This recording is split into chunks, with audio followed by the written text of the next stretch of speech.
வாழ்க வளமுடன், வாழ்க வையகம், வளர்க ஜோதிடம், கந்தன் பாதம் கனவிலும் காக்கும். எனக்கு ஓகே பாபா. இன்று எனக்கு ஜோதிடம் சொல்லிக் கொடுத்த அனைத்து குருமார்களுக்கும், இன்று என்னை பேச வைத்த பிரபஞ்சத்திற்கும் பணிவான நன்றியை தெரிவிச்சுக்கிறேன்.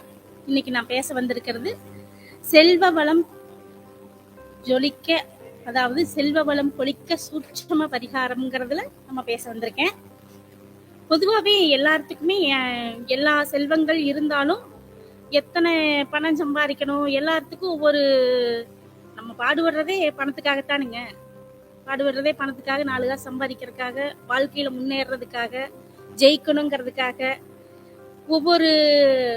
ஒவ்வொரு தினமும், ஒவ்வொரு நாளும், ஒவ்வொரு நொடி பொழுதும் நம்மளோட பயணம் அந்த நோக்கத்தோடயே போயிட்டு இருக்கு. ஆனாலும் பாத்தீங்கன்னா பெரும்பாலும் உழைப்புக்கேற்ற ஊதியம் இல்லை, என்னதான் பாடுபட்டாலும் வீட்டுல பணங்காசு நிக்க மாட்டேங்குது அப்படிங்கிற பிரச்சனைகள் எல்லாத்துக்கும், இந்த கேள்விகள் எல்லாத்துக்கும் இருக்கு. அதுக்கு நான் வாழ்வியல் பரிகாரம் மாதிரி யதார்த்தமான ஒரு 2-3 கொஞ்சம் சொல்றேன். அது நான் வாழ்க்கையில செஞ்சது, அனுபவிச்சது, அதனால கிடைச்ச பலன்களை தான் நான் உங்களுக்கு இதைய பகிர்ந்துக்க போறேன் இன்னைக்கு.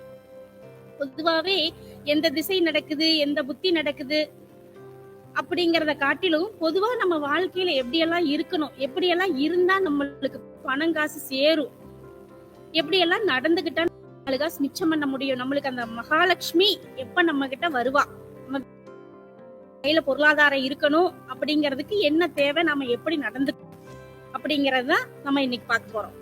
பொதுவாவே இந்த நாம பேசுற பேச்சுக்கள், நடக்கிற நடைமுறை, யதார்த்த வாழ்க்கை, முதல்ல போட்டி பொறாமைங்கிறது ஒரு இடத்துல நம்மளுக்கு பொறாமத்தனம் முதல்ல இருக்கக்கூடாதுங்க.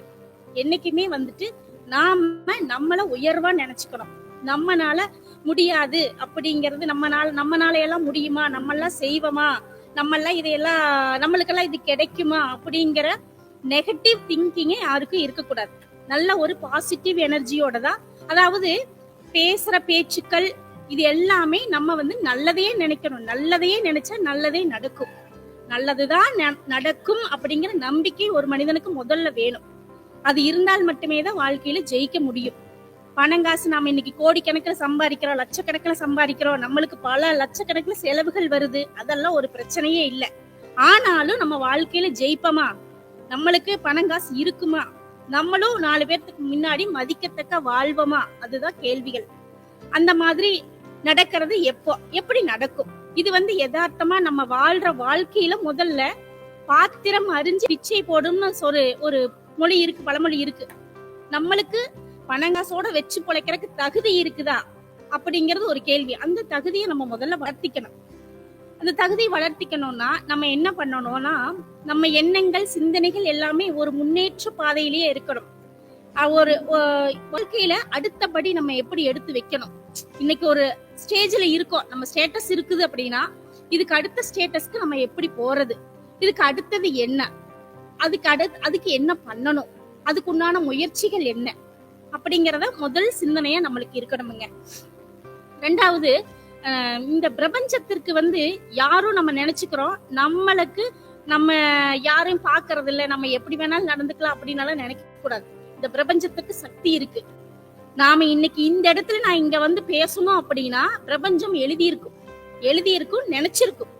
அது நடக்கணுங்கிறது விதி, அது நடந்தே தீரும். அந்த மாதிரி யார் அதாவது சொல்றாங்கல்ல, ஆக்கியவனும் அவனே, ஆட்டி வைப்பவனும் அவனே அப்படிங்கிற மாதிரி நம்மளுக்கு செல்வ வளத்தை கொடுக்கறதும் அவனே, தட்டி பறிப்பதும் அவனே. ஆனா அந்த செல்வ வளத்தை காக்கணும், அதைய பத்திரமா நம்ம பயன்படுத்திக்கணும், நம்ம தேவைகளை பூர்த்தி பண்ணிக்கணும். அதுக்கு என்னென்ன பண்ணலாம்? பொதுவா நாம ஒரு கோவிலுக்கே போயிட்டு வர்றோம்னு வைங்க,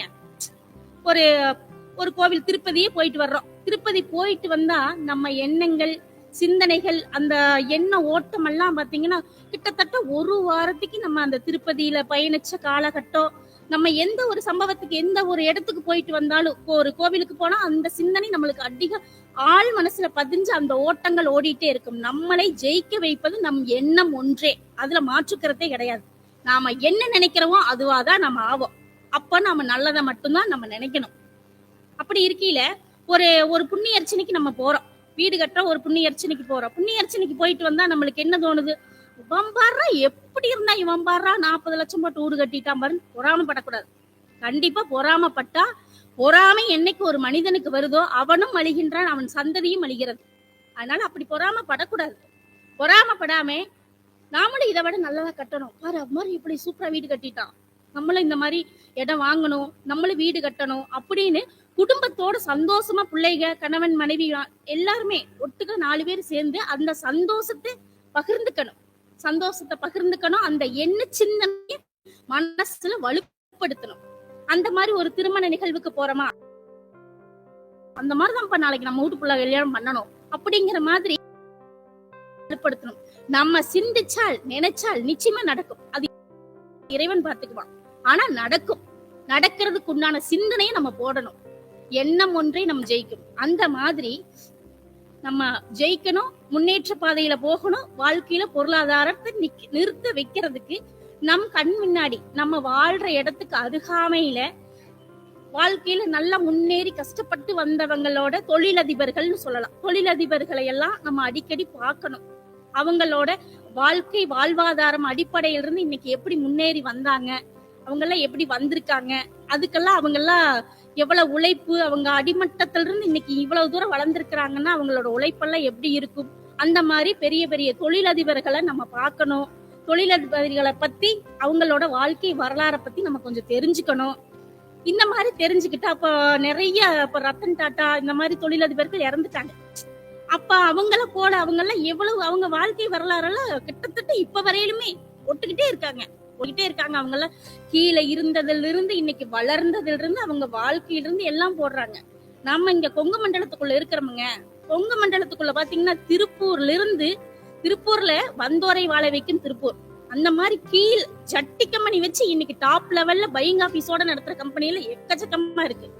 அந்த மாதிரி நிறைய தொழிலதிபர்கள் இருக்கிறாங்க. அந்த மாதிரி தொழிலதிபர்களை பார்க்கணும், அவங்கள பத்தி சிந்திக்கணும். அவங்க எல்லாம் வாழ்க்கையில எப்படி முன்னேறினாங்க அதை பத்தி எல்லாம் யோசிக்கணும். அந்த சிந்தனைகள் இருந்தா அந்த சிந்தனை எதுக்கு இருக்குது? நாம அந்த மாதிரி வாழணும், நம்மளும் அந்த மாதிரி முன்னேறணும். இந்த மாதிரி அவங்களும் பிசினஸ் யுக்தி எப்படியெல்லாம் பயன்படுத்தினாங்களோ அந்த மாதிரி நம்மளும் ஜெயிக்கணுங்கிற சிந்தனை வேணும்.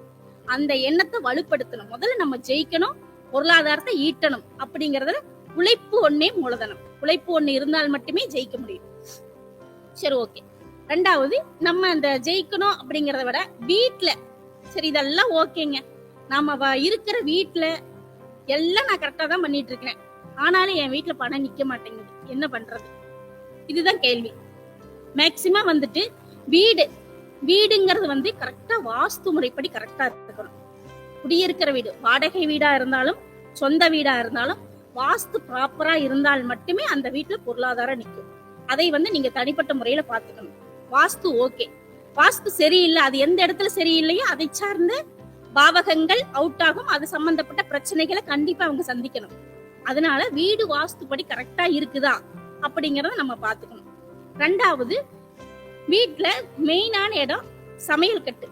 சமையல் கட்டுல சொல்ற அந்த பஞ்சம் என்னன்னா அரிசி, பருப்பு, சர்க்கரை, உப்பு, தண்ணி, இது எல்லாமே என்னைக்குமே நிறைவா இருக்கணும்.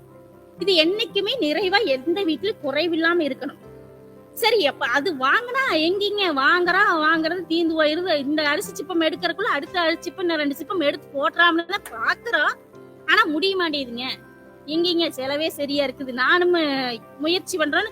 இன்னும் எளிமையான நிறைய பேர்த்து வீட்டுல இந்த புலம்பல்கள் இருக்கத்தான் செய்யுது. அதுக்கு என்ன பண்ணணும்னா, சுக்கிர ஓரையில வெள்ளிக்கிழமை அன்னைக்கு எந்த ஒரு மளிகை பொருள் வாங்குறதுனால வாங்கினா நம்மளுக்கு ஞாயிற்றுக்கிழமை தான் சம்பளம், ஞாயிற்றுக்கிழமை தான் வாங்க முடியும் அப்படின்னு நீங்க நினைக்கூடாது. ஞாயிற்றுக்கிழமை நீங்க சம்பளம் வாங்குனீங்களா, அதுல இருந்து ₹1 ஒரு குறிப்பிட்ட தொகையை எடுத்து நீங்க பத்திரமா வச்சிடணும். முதல் தொகையை சுவாமி கிட்ட அது வச்சு ₹100 வச்சிருந்தாலும் சரி, 10,000 வச்சிருந்தாலும் சரி, முதல் தொகையை சுவாமி கிட்ட வச்சிடணும். அதே வாரத்துல வர்ற வெள்ளிக்கிழமை அன்னைக்கு சுக்கிர ஓரையில போய் நீங்க மளிகை பொருள் வாங்கிட்டு வந்தா நீங்க கேட்ட அந்த புலம்பல் இனிமேல் வராது. அந்த பொருட்கள் வீட்டுல சமையல் கட்டு நிறைவா இருக்கும். அதுவே ஒரு தானிய கிடங்கு மாதிரி தான். வேணுங்கிற சகல பொருட்களும், மளிகை பொருட்கள் இருந்து எல்லா பொருளும் வீட்டுக்குள்ள சமையல் கட்டு என்னைக்குமே நிறைஞ்சிருக்கும். அதுல எந்த ஒரு மாற்று கருத்து இல்ல. ரெண்டாவது பாத்தீங்கன்னா வீடு வந்து வெள்ளிக்கிழமை அன்னைக்கு வீடு துடைக்கிறாங்க. வெள்ளிக்கிழமை அன்னைக்கு வீடு மேக்சிமம் வெள்ளிக்கிழமை துடைக்கவே கூடாது. வீடு சுத்தமா தொடச்சு எடுத்துடணும்.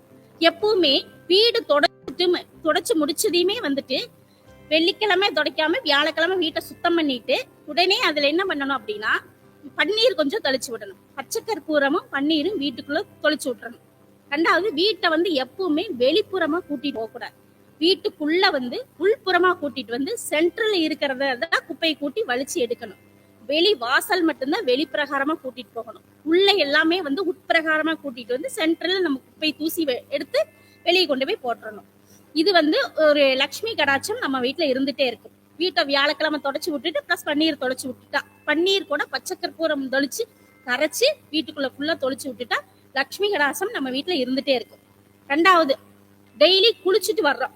குளிச்சுட்டு வரும்போது டவல் எடுத்து துடைக்கிறது என்னைக்குமே முகத்தை துடைக்க கூடாது. பின்னாடி முதுக மட்டும்தான் நம்ம துடைக்கணும்.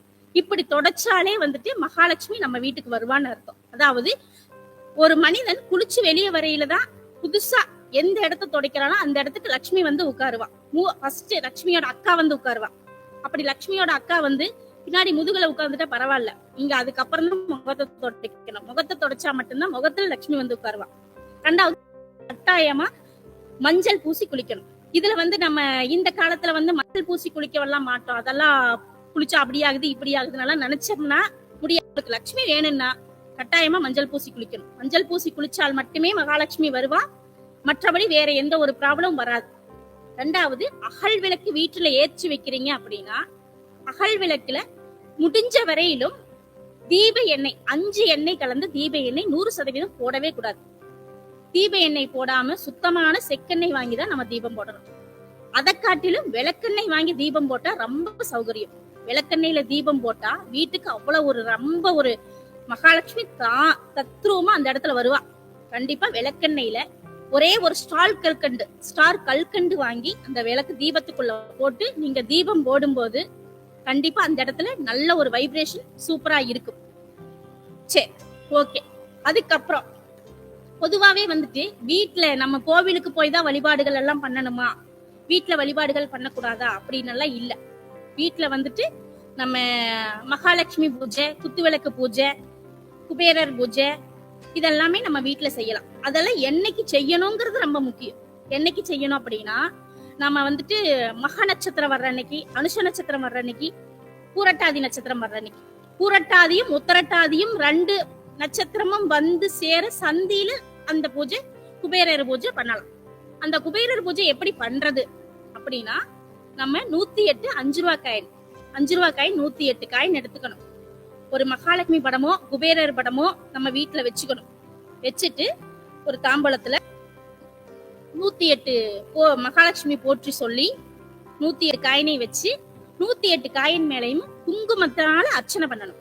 குங்குமத்தால அர்ச்சனை பண்ணி எப்படி மகாலட்சுமி போற்றி 108 போற்றிகளை சொல்லி 108 தடவை குங்குமத்தை அந்த தாம்பூலத்துல காயின், குங்குமம், இது எல்லாமே தனித்தனியா போற்றிகளை சொல்லி பண்ணிட்டு 9 கிரகங்களையும் சொல்லி கிரகங்களுக்கு உண்டான போற்றியும் சொல்லி உங்க மனசுல நினைச்சிருக்கிற உங்க குலதெய்வத்தையும் சொல்லி உங்க உபாசனை தெய்வத்தையும் சொல்லி அந்த குங்குமத்தால பூஜை பண்ணிக்கணும்.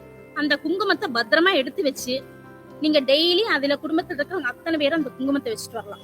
இப்படி வச்சுக்கிட்டு வந்தா கண்டிப்பா அந்த இடத்துல மகாலட்சுமி வருவா. 100% வருவா. அதுல எல்லாம் எந்த ஒரு மாற்று கருத்துமே இல்ல. சரி, மகாலட்சுமி இப்படி மட்டும்தான் வருவாங்க, இதெல்லாம் பண்ணுனா ஓகேங்க, வேற என்ன பண்ணலாம்? சரி, இதெல்லாமே நாங்க பண்ணிட்டு தான் இருக்கோம். இன்னுமே எங்களுக்கு இன்னும் வழிகள் வேணும். இப்ப ஒரு பிள்ளைக்கே கல்யாணம் வச்சிருக்கிறேன், இவ்வளவு பட்ஜெட் வந்திருக்குது, என் கையில இவ்வளவுதான் பணம் இருக்குது, என்ன பண்றது? ஒரு தேவை செய்யறதுக்கு பணம் கொஞ்சம் பற்றாக்குறையா இருக்கு. அந்த நேரத்துல எனக்கு வர வேண்டிய பணம் எல்லாம் வெளியே நிக்குது. இல்ல எனக்கு எதிர்பாராத ரூபமா எனக்கு பணம் வேணும், என்ன பண்றது? அந்த நேரத்துல நான் கையில பணம் இல்லாம சிரமப்படக்கூடாது, என்ன பண்றதுங்க சொல்லுங்க அப்படின்னா அதுக்கும் வழி இருக்கு. என்னன்னா ஒரு 11 5 ரூபாய் காயின் எடுத்துக்கோங்க. அதுல 2 வெத்தலை, 2 பாக்கு, 4 முந்திரி, இதைய வச்சு அந்த 11 5 ரூபாய் காயினை வச்சு திங்கட்கிழமை அன்னைக்கு சோமவாரத்துல விநாயகர் கோவிலுக்கு போகணும். விநாயகர் கோயிலுக்கு போய் 11 சுத்தி விநாயக பெருமானை கும்பிட்டுட்டு நீங்க வீட்டுக்கு வந்து வச்சு வீட்டுக்கு இந்த 11 சுத்தி விநாயக பெருமான வழிபாடு பண்ணிட்டு வந்தாலே நீங்க உங்க பொண்ணு கல்யாணத்துக்கு பணம் இல்லையா, பையன் கல்யாணத்துக்கு பணம் இல்லையா, பணம் வர வேண்டிய பணம் வரணுமா அப்படின்னா உங்களுக்கு தேவையான பணம் தேவையான நேரத்துல கிடைக்கணும் அப்படிங்கறதுக்காக இந்த வழிபாடு. இதை செஞ்சுட்டு வந்தீங்கன்னா கண்டிப்பா உங்க அந்த நிகழ்வு எதுக்காக நீங்க எந்த நோக்கத்துக்காக நீங்க இந்த வேண்டுதல் வச்சீங்களோ அந்த நோக்கம் நிச்சயமா நிறைவேறும். சரி, ஓகே. சரி, வரவேண்டிய பணமே எனக்கு வெளியே நிக்குதுங்க, வரவேண்டிய பணமே நிக்குது, எம்படவன வந்தாலே எனக்கு போது, அடுத்தவங்க பணம் எல்லாம் எனக்கு வேண்டாங்க, எம்படவன வந்தாலே போது அப்படின்னு உங்களுக்கு இருந்தது, அந்த பிரச்சனை உங்களுக்கு இருக்குதுன்னா அதுக்கு என்ன பண்ணணும்? அதுக்கு இதே மாதிரி 11 காயன், 2 வெத்தலை, 2 பாக்கு, 4 முந்திரி இதையும் வச்சு அப்பிரதட்சணமா 3 முறை மட்டும், அப்பிரதட்சணமா 3 முறை மட்டும் சுத்தி வந்து உங்க நோக்கம் என்னவோ அதைய நினைச்சிட்டு நீங்க சுத்தி வந்தால் உங்களுக்கு வர வேண்டிய பணம் நிச்சயமா அந்த இடத்துல வரும். யார் உங்களுக்கு கொடுக்கல, யாருனால கொடுக்க முடியாத சூழ்நிலையில் இருந்தாங்கன்னாலும் உங்களுக்கு திருப்பி கொடுக்கக்கூடிய சந்தர்ப்பமும் சூழ்நிலையும் அவங்களுக்கு அமையும். கண்டிப்பா அந்த பணம் உங்களுக்கு கிடைச்சிடும். இதுவும் ஒரு செல்வ வளம் உங்களுக்கு கிடைக்கும். இந்த ரீதியாம உங்களுக்கு தேவைகளை பூர்த்தி பண்ணிக்கலாம். சரி, ஓகே. 2வது, கட்டாயமா ஒரு வீட்டுல இத்தனையும் பண்ணி ஓகே இதெல்லாமே பண்ணிட்டீங்கனாலும் எந்த ஒரு காரியத்துக்கு போனீங்கனாலும் அந்த காரியத்துல கொஞ்சமா ஒரு % நம்ம உடம்புலயும் சரி மனசுலயும் சரி வைப்ரேஷன் ஒட்டிட்டே வரும். இதோட சொன்னேன்ல, திருப்பதி போயிட்டு வந்தோம்னாலே அந்த ஒரு வாரத்துக்கு என்ன அலைகள், அந்த எண்ணம், அந்த கோவிலுக்கு போனது, நம்ம தரிசனம் பண்ணினது, இதெல்லாமே நம்மளுக்கு அடிக்கடி இருந்துகிட்டே இருக்கும். அந்த ஒரு வாரத்துக்கு அந்த எண்ணமே இருக்குன்னு சொன்ன மாதிரி ஒரு கெட்ட காரியத்துக்கு போயிட்டு வந்தாலும் அதோட எஃபெக்ட் நம்ம மனசுக்குள்ள இருக்கும். அது வீட்டுக்குள்ள வந்தா நம்ம இதுவரை அந்த வாரம் நம்ம வீட்டுல சேர்த்து வச்சிருக்கிற சுபிக்ஷம் குறைஞ்சு போயிடும். ஒரு குறிப்பிட்ட மாதிரி பாத்தீங்கன்னா நல்லா அந்த குடும்பம் இருக்கு, எல்லாம் நல்ல விதமா போயிட்டு இருக்கு. ஒரு திடீர்னு ஒரு கெட்ட காரியத்துக்கு போயிட்டு வந்திருப்பாங்க. அந்த கெட்ட காரியத்துக்கு போயிட்டு வந்ததுல இருந்து என் குடும்பத்துல ஒரு நல்ல ஒரு வைப்ரேஷனே இல்லைங்க, பாசிட்டிவாவே இல்லை, இன்னமும் நெகட்டிவாவே நடக்குது, என்ன பண்றதுன்னே தெரியல, எங்க சின்ன மாமனார் இறந்து போயிட்டாருன்னு போயிட்டு வந்தனுங்க, போயிட்டு வந்ததுல இருந்து பாத்தீங்கன்னா எங்க வீட்டுல பிரச்சனையே பிரச்சனை. ஆனா அவரு கூட அப்படிதான் அவர் குடும்பமே ரொம்ப கஷ்டப்பட்டுதான் இதாயிருச்சு. அதுக்கு அந்த பெரியாரத்துக்கு போயிட்டு வந்ததுனாலயே என்னமோ தெரியல எங்க வீட்டுல மாத்தி மாத்தி நெகட்டிவாவே இருக்கு, நிறைய பிரச்சனைகளை சந்திக்க வேண்டிய சூழல் இருக்கு, என்னன்னே தெரியல, என் வீடு இதுக்கு முன்னே நல்லாதான் இருந்துச்சு அப்படின்னு நினைக்கிறவங்களுக்கு என்ன பண்ணணும் அப்படின்னா, பெரியாரத்துக்கு போயிட்டு வந்தோம்னாலே நம்ம குளிச்சுட்டுதான் உள்ள வர்றோம். குளிச்சுட்டு உள்ள வந்துதான் நம்ம எல்லாம் செய்யறோம். ஏன்னா எப்பவுமே நல்ல காரியத்துக்கு போயிட்டு வந்து டைரக்டா வருவோம், கெட்ட காரியத்துக்கு போகும்போது அதை அப்படியே தண்ணியோட அடிச்சுட்டு போயிடணும். அந்த ஒரு கெட்ட நெகட்டிவ் நம்ம மனசுலயும் சரி உடம்புலயும் சரி எண்ணத்திலயும் இருக்கக்கூடாது அப்படிங்கறக்காகத்தான் நம்ம குளிச்சுட்டு வீட்டுக்குள்ள வர்றோம். சரி, ஆனா வந்தாலுமே இப்படி நெகட்டிவ் இருக்கே, என்ன பண்றதுங்க அப்படின்னா என்ன பண்ணலாம்? சரி, ஓகே. அதுக்கு போயிட்டு வந்த இரவு என்ன நாளா இருந்தாலும் சரி, மேக்சிமம் ஞாயிறு வியாழனா இருந்தா ஓகே, அந்த அன்னைக்கு என்ன பண்ணணும்னா நம்ம வீட்டுக்குள்ள தீபமெல்லாம் எப்பவும் போல பத்த வச்சுட்டு ஒரு வெண்கடுகு தணல் போட்டுக்கணும். சாம்பிராணி புகை பிடிக்கிறதுக்கு தணல் போட்டுக்கணும். வெண்கடுகு, 2வது குன்றுமணி கொடி, இது 2வது தலைமுடி, முட்டையோட தோல், இது எல்லாமே போட்டு சாம்பிராணி புகையை போட்டு வீட்டுக்குள்ள ஃபுல்லா பிடிச்சிடணும். வீட்டுக்குள்ள கிச்சன்ல இருந்து எல்லாம் நல்லா வெண்குங்குளியமும் கூட போட்டுக்கணும். எல்லாம் போட்டு ஃபுல்லா புகையா பிடிச்சிடுறீங்க, வீட்டுக்குள்ள பூரா புகையை பிடிச்சிடுறீங்க. பிடிச்சு முடிச்சிட்டு அதை வெளியே கொண்டு போய் பண்ணிட்டு திருப்பி ஒரு தடவை வீட்டை தொடச்சு விடுறீங்க. வீட்டை தொடச்சு விட்டுட்டு முதல்ல சொன்ன மாதிரி பன்னீர் பச்சை கற்பூரம் கரைச்சு வீடு ஃபுல்லா நம்ம தொளிச்சு விடணும். அப்ப அந்த கெட்ட ஆத்மாவோட அந்த நம்ம நெகட்டிவ் எண்ணமே அதோட டோட்டலா போயிரும். அந்த வீட்டுக்கு பழைய லட்சுமி கடாட்சம் தானா வந்துடும். ஒரு தடவை பண்ணி உங்களுக்கு சரி ஆகல, இன்னுமே அந்த நெகட்டிவ் ஃபீலிங் இருக்குது, என்ன பண்றது? பரவாயில்ல, ஆனாலும் இன்னும் நெகட்டிவ் ஃபீலிங் இருக்குதுன்னா ஒரு 2-3 நாள் தொடர்ந்து இதை எப்படிங்க, வியாழக்கிழமை அன்னைக்கு போய் செஞ்சுட்டீங்கன்னா திருப்பி ஒரு ஞாயிற்றுக்கிழமை, இல்ல அதுக்கு அடுத்தது ஒரு வியாழக்கிழமை, 2 வியாழன் ஒரு ஞாயிறு, இந்த நாள்ல 3 நாள்ல மாத்தி மாத்தி ஒரு 2-3 டைம் இந்த புகையை பிடிச்சி இதை செஞ்சீங்கன்னா கண்டிப்பா அந்த நெகட்டிவ் இது போயிடும். சரி, ஓகேங்க. சரி, இது எல்லாமே நம்ம பண்ணிடுறோம். எனக்கு இந்த திசை நடக்குது, எந்தெந்த திசை நடந்தா என்னென்ன பண்ணணும், எந்தெந்த யாராருக்கு எந்தெந்த திசை எந்தெந்த பாவகமோ அதுக்குண்டான பலாபலனை நம்ம அனுபவிச்சே ஆகணும். பலாபலனை அனுபவிச்சாகணும். நல்லது கொடுத்தாலும் வேண்டான்னு சொல்ல முடியாது, வாங்கிதான் ஆகணும். கெட்டது கொடுத்தாலும் வேண்டான்னு சொல்ல முடியாது, அதையும் வாங்கிதான் ஆகணும். சரி, ஓகே, என்ன நடந்தாலும் சரி, நான் ஏதாச்சும் வெளியே தானம் ஏதாச்சும் கொடுத்தா எனக்கு நல்லா இருக்குமா, என்ன பண்ணுனா எனக்கு நல்லா இருக்கும், எந்த திசை நடக்கையில என்னென்ன பண்ணுனா எனக்கு சுபிக்ஷமா இருக்கும் அப்படிங்கறத சொல்லுங்க. அப்படின்னா பொதுவாவே சூரியன் திசை நடக்குதுன்னு வைங்க. சூரியன் லக்னத்துல இருந்தாலும் சரி, லக்னத்துக்கு 6ஆம் இடத்துல இருந்தாலும் சரி, லக்னத்துக்கு 8ஆம் இடத்துல இருந்தாலும் சரி, லக்னத்துக்கு 12ஆம் இடத்துல இருந்தாலும் சரி, சூரியன் திசை நடந்தால் இப்ப நான் சொல்றதெல்லாம் நீங்க வெளியே கொடுக்கணும். நீங்க உள்ள எடுத்துக்க கூடாது, வெளியே தானமா கொடுக்கணும்.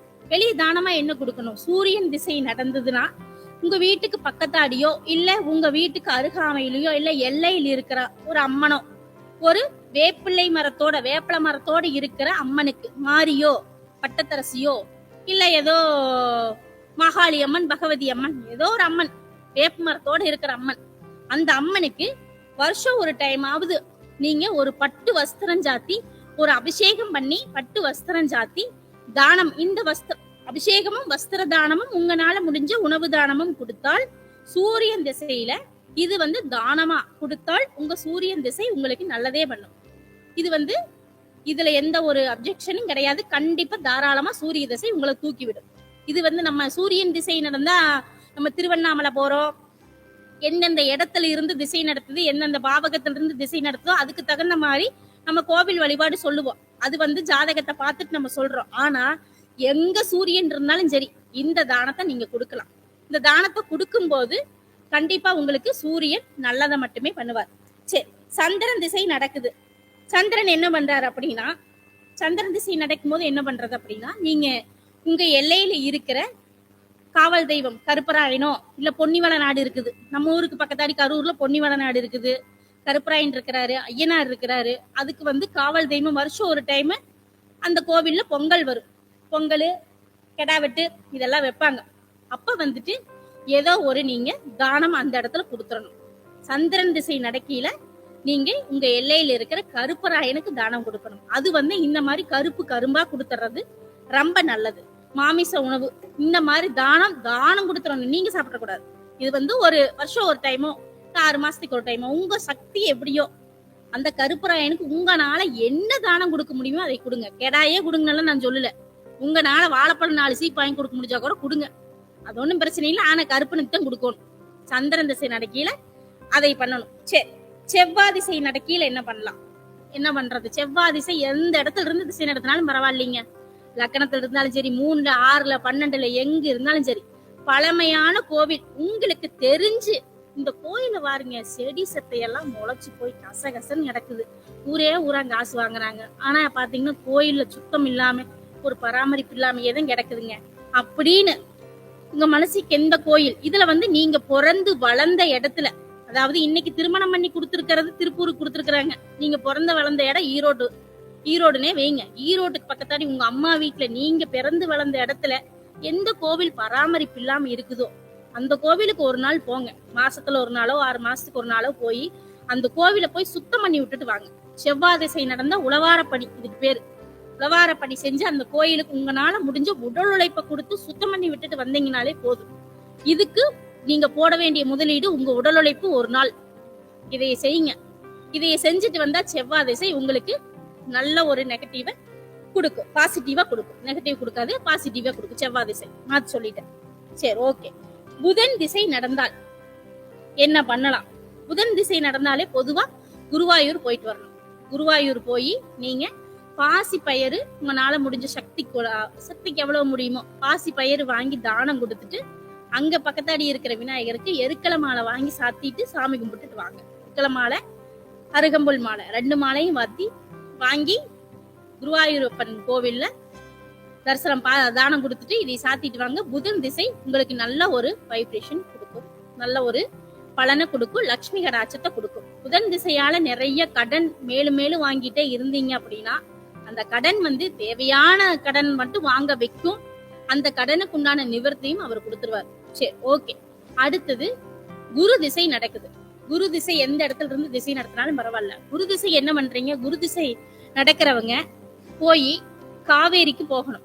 ஓடுற காவேரி எங்க ஓடினாலும் சரி, பவானி ஓனாலும் சரி, கொடுமுடி ஓனாலும் சரி, நீங்க தென் மாவட்டமா இருந்தா மதுரை தாமிரபரணியோட போனீங்கன்னாலும் சரி, ஒன்னும் பிரச்சனை இல்லை. ஆனா ஓடுற தண்ணியில, அந்த தண்ணியில போய் அரச மரத்துக்கு அடியில இருக்கிற பிள்ளையார போய் வணங்கணும். ஃபர்ஸ்ட் பிள்ளையார வணங்கிட்டு ஒரு 11 அரச இலையோ ஒரு 9 அரச இலையோ அரச இலை பறிச்சுக்கணும்.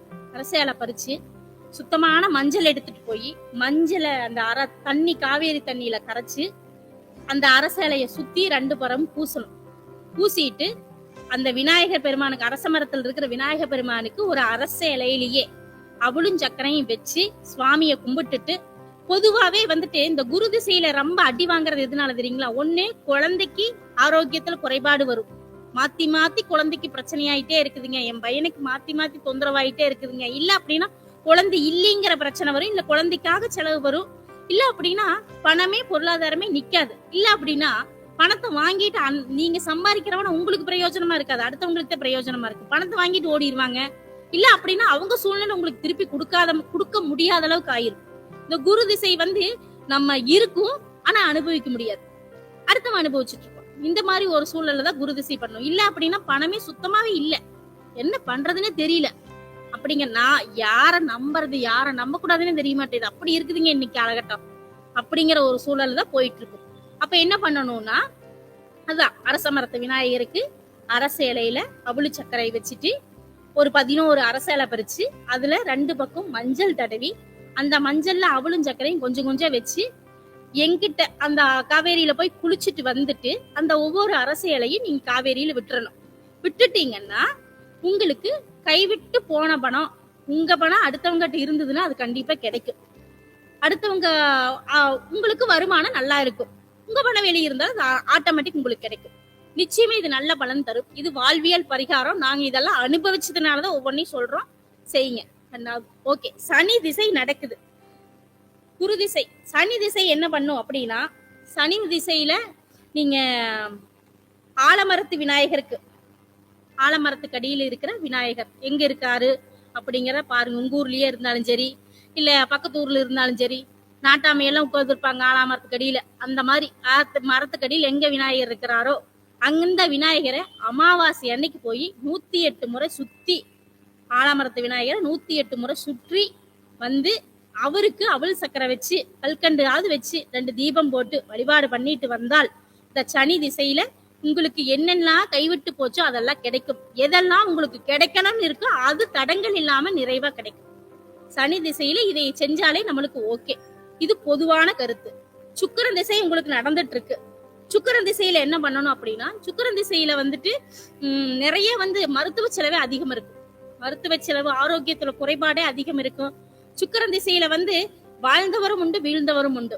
சுக்கிரன் திசையில எண்ணத்துக்கு செலவாகுது, எண்ணத்துக்கு ஒன்னே சம்பாதிக்கவே முடியாது, இல்ல சம்பாதிச்சாலும் அந்த சம்பாதிச்ச பணம் எங்க போச்சுன்னே தெரியல அப்படிங்கிற ஒரு கேள்விக்குறியோடய இருக்கு. அப்ப அந்த சுக்கிரன் திசைக்கு என்ன பண்ணணும், போட்டி பொறாமைகள் அப்ப ரொம்ப அதிகமா இருக்கும்.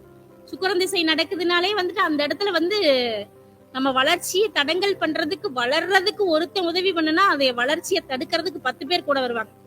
அந்த மாதிரி நம்ம சூழ்நிலை இருக்கும். அப்போ நாமக்கல் ஆஞ்சநேயருக்கு போய் ஒரு நாள் செவ்வாய்க்கிழமை அன்னைக்கு வெண்ணெய் காப்பு வாங்கி சாத்தி சுவாமி கும்பிட்டுட்டு அவருக்கு வடமாலை சாத்தி தரிசனம் பண்ணிட்டு வாங்க. நாமக்கல்ல இருக்கிற ஆஞ்சநேயருக்கு இது பண்ணிட்டு வந்தா சுக்கிரன் திசை உங்களுக்கு நல்லா இருக்கும். சரி, பொதுவா சரி எல்லா திசையும் முடிஞ்சு ராகு கேது திசை மட்டும்தான் இருக்கு. ராகு கேதுக்கு என்ன பண்றது அப்படின்னா, ராகு கேது திசை நடக்குது அப்படின்னா, நீங்க ராகு உங்களோட ராசி எந்த இடத்துல இருக்கோ, ராகு என்ன சாரத்துல இருக்காரோ அந்த நட்சத்திர சாரம் எதுவோ அதுக்கு தகுந்த மாதிரி பொதுவாவே ராகு கேதுங்கிறது நம் முன்னோர்கள் தான், வேற யாரும் புதுசா ஒருத்தர் எல்லாம் கிடையாது. அதே 9 கிரகங்களே இருந்தாலும் ராகு கேது நம்ம வம்சாவளியா வர்றவங்க. அவங்க அந்த 9 பேர்த்துல நம்ம தாய் தகப்பன் மாதிரி நம்ம ஐயனாத்தாட்ட ராகு கேதெல்லாம் நம்ம முன்னோர்கள் நம்ம கூடயே வர்றாங்க. அதாவது நம்ம நிழல் நம்ம கூடயே வருது. ராகு கேது அப்படின்னாலே நம்ம முன்னோர்கள் என்ன செஞ்சு வச்சிருக்காங்களோ, நல்லத பணம் டெபாசிட் பண்ணி வச்சிருந்தாலும் அதை நம்ம தான் அனுபவிக்கணும், கெட்டது அவங்க பாவத்தை சேர்த்து வச்சிருந்தாலும் நம்ம தான் அனுபவிக்கணும். அப்போ அது நம்ம நிழல், அது நம்ம நிழல் நம்ம கூட தான் வரும். ராகு கேத எக்காரணத்தை கொண்டு எந்த சூழ்நிலைக்கு புறக்கணிக்க முடியாது, எதுவும் பண்ண முடியாது. முன்னோர்களை வணங்கி முன்னோர்களுக்கு நல்லது பண்ணினால் இனிமேல் வரும் சந்ததிகள், அதாவது நம்மளுக்கு அடுத்த ஜெனரேஷன், நம்ம குழந்தைகளுக்கு அந்த ராகு கேதோட வீரியம் குறையும். நம்ம தாய் தகப்பன் என்ன பண்ணுனாங்களோ, அவங்க எந்த அளவுக்கு செஞ்சு வச்சாங்களோ அதுக்கு இன்னைக்கு நம்ம அனுபவிச்சுட்டு இருக்கோம். நாளைக்கு நம்ம பிள்ளைங்க அதுல இருந்து கொஞ்சம் நல்லதா அனுபவிப்பாங்க. அதுக்கு என்ன பண்ணலாம்? ராகு கேது திசை நடந்துச்சுனாலே மரக்கன்று தானம் கொடுக்கலாமுங்க. மரக்கன்று, அதாவது உங்க ஜென்ம நட்சத்திரத்துல இருந்து அடுத்த நட்சத்திரம் எதுவோ, சாதகமான நட்சத்திரம் எதுவோ அந்த அன்னைக்கு உங்க ராகு திசை நடக்குது, பைபாஸ் ரோட்ல இல்ல சாலையோர பணி, அந்த மாதிரி உங்க வீதியில இருக்கிற மெயின் ரோட்ல எல்லாம் பூரா மரத்தி புடுங்கி வெட்டி எரிஞ்சுட்டாங்க, ரோட் அகலம் பண்றோம்னு பயங்கரமா பூரா மரத்தி புடுங்கி எரிஞ்சிருக்கிறாங்க. அதனால அதெல்லாம் மிகப்பெரிய பாவம். நீங்க உங்களுக்கு ராகு திசை நடந்ததுன்னா மரக்கன்று வாங்கி தானம் கொடுங்க. உங்க வயசு எவ்வளவோ அத்தனை மரக்கன்று வாங்கி தானம் கொடுத்து அதைய பயன்படுற மாதிரி நல்ல 4 பேர், அதாவது நீங்க நட்டு வச்சுட்டு வர்றீங்க, அதுக்கு 4 பேர் தண்ணி ஊத்தி வளர்த்துற மாதிரி, அது வீணா போயிடக்கூடாது. நீங்க நட்டு வச்சுட்டு வந்தாலும் 4 பேர் அதை வளர்த்தணும். 4 பேர் தண்ணி ஊத்துற மாதிரி இடமா பார்த்து மரக்கன்றை வச்சு விட்டுறாங்க. கேது திசை நடந்தாலும் இதுதான். கேது திசை நடந்தா உங்க கோவில்கள்ல மரக்கன்று வைங்க. ராகு திசை நடந்தா பொதுவான இடத்துல இல்ல மெயின் ரோட்ல மரக்கன்று வைங்க, சாலையோரத்துல எல்லாம் வைங்க. கேதுக்கு கோவில்கள்ல வைங்க. இதை வச்சுட்டு வந்தாலே இந்த ராகு கேதோட வைப்ரேஷன் நம்மளுக்கு நல்லதை கொடுக்கும். ராகு கேது திசையும் உங்களுக்கு நல்லதை கொடுக்கும். அது உங்களுக்கு செல்வ வளத்தை கொடுக்கும், சகல ஐஸ்வர்யத்தையும் கொடுக்கும். சரி, ஓகே, இது எல்லாமே பண்ணிட்டு வந்தாச்சு. இது எல்லாமே கரெக்டா நம்ம செஞ்சுட்டு வர்றோம். இனியும் நம்மளுக்கு மேன்மேலும் செல்வம் வரணும், எந்த ஒரு காரியத்துக்கும் நான் தடங்கள் இல்லாம நிவர்த்தியா பண்ணணும் அப்படின்னா மாசத்துல ஒரு தடவையோ இல்ல 2 மாசத்துக்கு ஒரு தடவையோ கடைசிக்கு 6 மாசத்துக்கு ஒரு தடவையோ வீட்டுல கண்டிப்பா குபேர பூஜை பண்ணிக்கங்க. குபேர பூஜைங்கிறது எப்படி பண்ணணும் அப்படிங்கறது ஆல்ரெடி நான் உங்களுக்கு எல்லாம் சொல்லியிருக்கிறேன். அதே மாதிரி குபேர பூஜை, லட்சுமி குபேரர் பூஜை பண்ணி அந்த காசை நீங்க பத்திரமா வச்சிருந்து 108 காயின் வச்சு பண்ண சொல்லியிருக்கேன். மகாலட்சுமி பூஜை பிளஸ் குபேரர் பூஜைங்கிறது தனி, அதுவும் பண்ணி அந்த காசுல இருந்து ஒவ்வொரு நல்ல காரியத்துக்கும் நீங்க எடுத்துக்கிட்டு ஒவ்வொரு பூஜையிலும் புது காசு நீங்க போட்டு வச்சுக்கலாம். இப்படி பண்ணினீங்கன்னா வீட்டுல சகல ஐஸ்வர்யம் செல்வமும் பெருகும். இப்படி பண்ணிட்டு வந்தாலே உங்க பொருளாதாரமும் நல்ல ஒரு நிலைமைக்கு வரும். சரி, ஓகேங்க. இதுக்கு மேல செல்வத்தை பத்தி சொல்லணுங்கிறது இல்ல, ஆல்ரெடி எல்லாமே சொல்லியாச்சு. இதே மாதிரி செய்யுங்க. எல்லாரும் நல்லா இருங்க, நல்லதையே நினைங்க, நல்லதே நடக்கும். நம்ம என்ன நினைக்கிறோமோ அதுவா நம்ம மாறுவோம். என்ன நினைக்கிறோமோ அது நம்மளுக்கு கிடைச்சிருச்சு, அது கிடைக்கும், கிடைச்சிருச்சுங்கிற ஒரு எண்ணத்திலேயே உங்க வாழ்க்கையை கொண்டு போங்க. உயர்வான நிலை, உள்ளுவதெல்லாம் உயர்வுள்ளன்னு வள்ளுவர் சொல்லியிருக்காரு. அந்த மாதிரி நல்ல எண்ணத்தையும் உயர்வான எண்ணத்தையும் நினைச்சு ஒவ்வொரு அடியும் எடுத்து வைங்க. கண்டிப்பா நல்ல நிலைமைக்கு வர முடியும். இதுவரையிலும் எனக்கு பேச வாய்ப்பளித்த குபேர கலச அறக்கட்டளை நிறுவனத்தாருக்கும், ஜோதிட ரகசிய ஆன்லைன் அஸ்ட்ரோ டிவி நிறுவனத்தாருக்கும், வெற்றி படிகட்டுகள் யூடியூப் சேனலுக்கும் தாழ்மையான நன்றிகளை தெரிவிச்சுக்கிட்டு விடைபெறேன். நன்றி, வணக்கம்.